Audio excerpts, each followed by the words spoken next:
Ini Mas Fahmi nih. Gus. Mulai dong. Mulailah tuan rumah lah. Ini sambil mau jangan lu dong sebentar. Sambil makan. Lihat triknya. Ya. Harusnya kan tuan rumah, tapi tuan rumah kan sungkan. Mana ada? Jadi tamunya ngasih ke tuan rumah. Oke. Ya. Ya, udah. Emang kenapa harus tuan rumah duluan yang ngambil sih? Itu cuman ya kulturnya kan kayak gitu, menghormati yang punya rumah. Oh gitu. Duluan. Brang, nama lengkap tuh aslinya siapa sih, Bang? Abrang Muhammad Jamar Panuluh. Nggak ada Noe-nya? Ada Panuelo. Panuelo. Enggak Panuluh. Panuluh. Itu apa itu artinya? Takon yang bikin. Itu gimana sih Mbah kabarnya?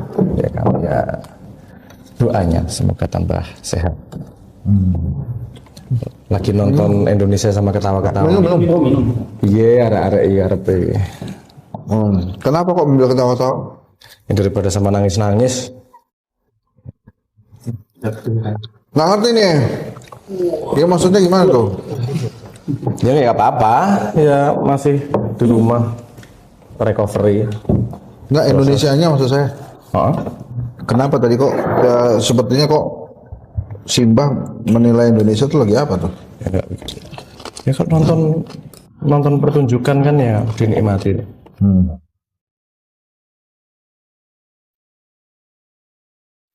Jadi cita-citanya seorang Sabrang ini kelak bagaimana? Menjadi vokalis Leto, menjadi sufi, jadi apa? Ahli AI atau matematikawan atau gimana sih, Bro?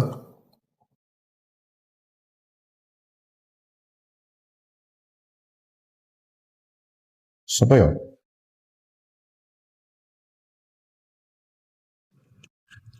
Tanya siapa ya? Reza. Kamu itu sebenarnya siapa sih? Pahlawan atau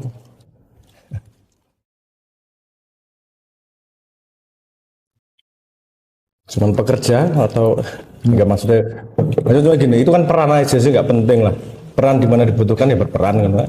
Enggak, tapi lo kalau pengen disebutnya itu apa?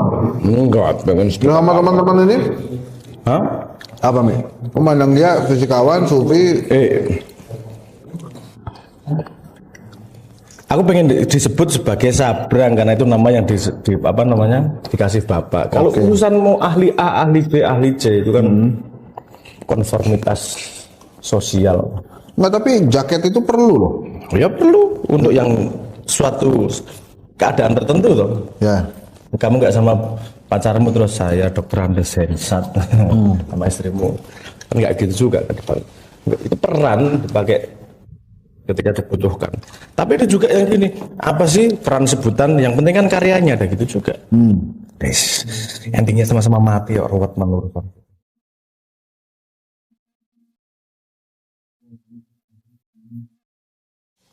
Kemarin tuh di Kenduri Cinta yang terakhir tuh Maya terakhir tuh bicara tentang lucid dream tuh apa? Itu fenomena modern itu. Lucid dream itu istilah modern. Orang yang ketika mimpi dia sadar bahwa dia sedang bermimpi. Itu lucid dream. Ini definisinya gitu. Orang yang kalau pas mimpi dia sadar dia sedang bermimpi, tapi matanya tertutup. Ya tidur. Tapi dia sadar kalau lagi mimpi. Oh ini mimpi nih gitu. Aku lagi mimpi nih. Masih? Itu namanya lucid dream. Nah katanya lo bisa ketemu orang-orang lu situ ngobrol, berdebat. Ya bisa lo lucid. Kan kamu kayak main di dunia nyata gini aja kalau lucid dream. Lo lagi mimpi tapi dunianya dunia mimpi.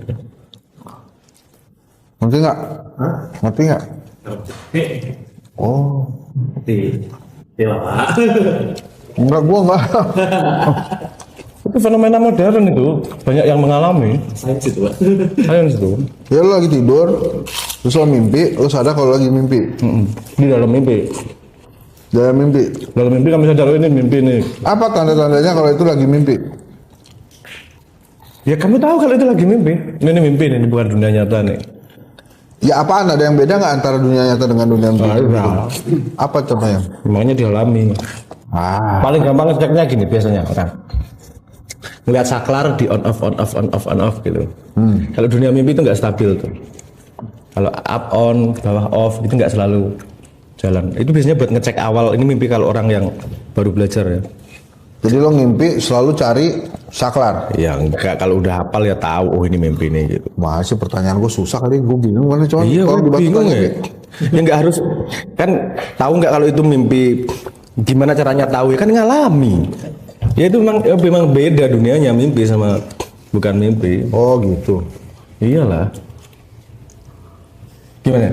Ini cerita warna merah sama orang buta warna kan gitu susah loh. sama Sorry. Iya gue emang agak nggak paham. Ini emang perbincangan antara wali dan manusia biasa nih begini nih. Itu fenomena biasa itu. Kok lu sering disebut wali itu keberatan gak sih? Sama setidak ada harganya sama disebut sebagai itu tadi ahli apa ahli B. Orang punya potret sendiri ya bodoh-bodoh amat.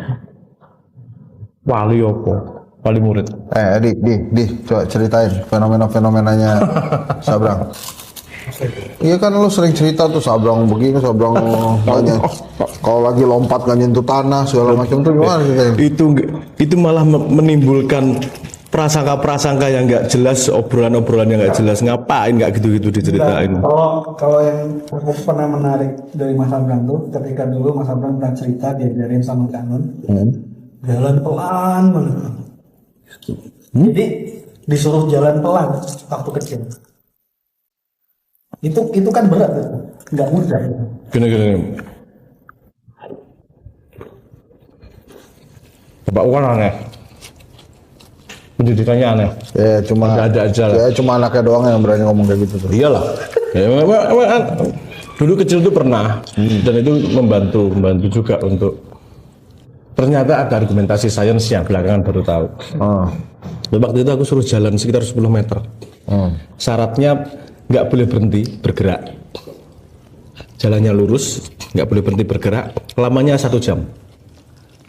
Bukan mainan speed itu sesuatu mainan. Itu umur berapa lu suruh? Aku gitu? SD.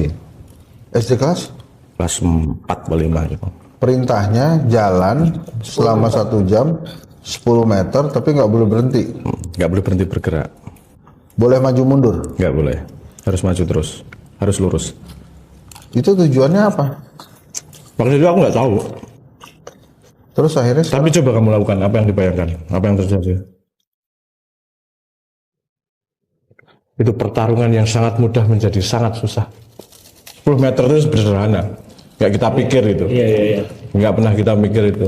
Tapi kamu harus menjaga terus bergerak, konsentrasi, tapi nggak terima. What the hell, ini ngapain sih aku kayak gini? Kamu dalam hidup sering ngadepin kayak gitu? Nggak terima sama diri sendiri, nggak terima sama keadaan, nggak mau ngerem, maunya cepet. Itu kalau modern gampangnya, paling gampangnya, tapi tak loncatin. Itu sambungannya sama Daniel Kahneman. Sistem 2 thinking. Manusia itu berpikir ada 2 cara. Cara cepat, pakai pola, sistem 1, sama cara 2, sistem 2, cara lambat. Harus memproses semuanya lambat. Jadi semua kausalnya dipikir semua. Itu mikir yang susah tuh itu. Mayoritas, katanya penelitian mayoritas manusia sehari-hari itu 95% sistem 1. Enggak biasa sistem 2. Kayak lihat judul udah bisa komen. Belum nonton videonya udah komen. Itu sistem 1 full itu. Karena dia enggak ada analisis. Itu jalan 10 meter.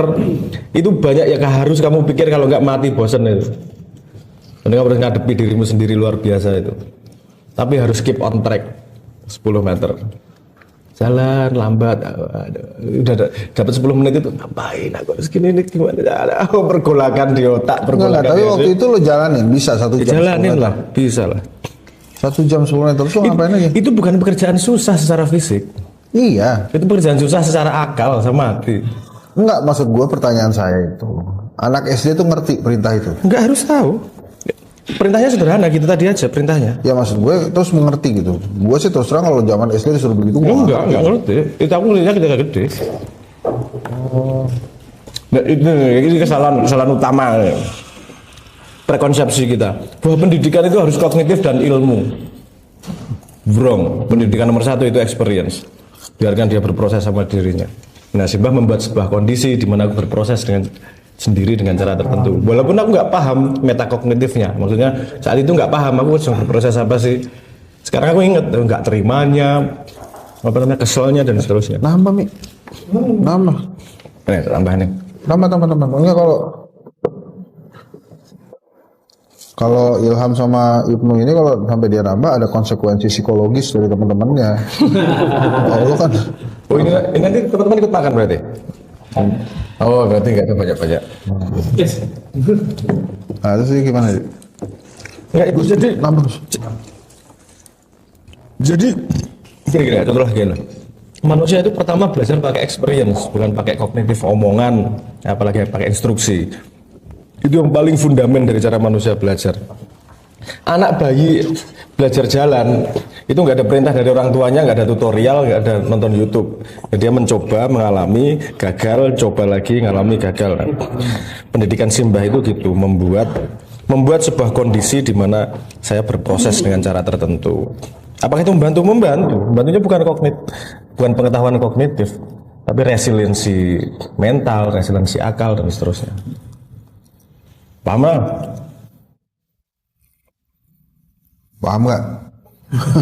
Saya nanya ke penonton aja. Terusin dong. Belum ada yang paham tuh kelihatannya. Oh, lempar lah kalau nggak paham gimana. Jadi semua paham kayak gitu. Itu ngaruh dengan ininya Mas Abram yang bisa baca buku dalam waktu seperti ini. Bukan dulu aku Itu banyak banget rahasianya men ya. memang seneng baca buku. Dalam waktu cepat tuh gimana ya? Jadi Mas Abram tuh nggak cerita untuk baca buku dia, satu buku tuh dalam waktu yang cepat dia bisa baca. Gitu. Cepat tuh berapa lama? Ya beda dengan orang biasa lah gampangannya. Itu kalau modern namanya speed reading. Ada tekniknya kalau mau belajar. Skimming ya? Bukan ya. Kalau skimming, tapi kalau teknik speed reading ada. Iya. Untuk skimming meloncat ya? Kalau skimming kan lewat. Rangkum jadinya. Kalau speed reading itu dibaca semua.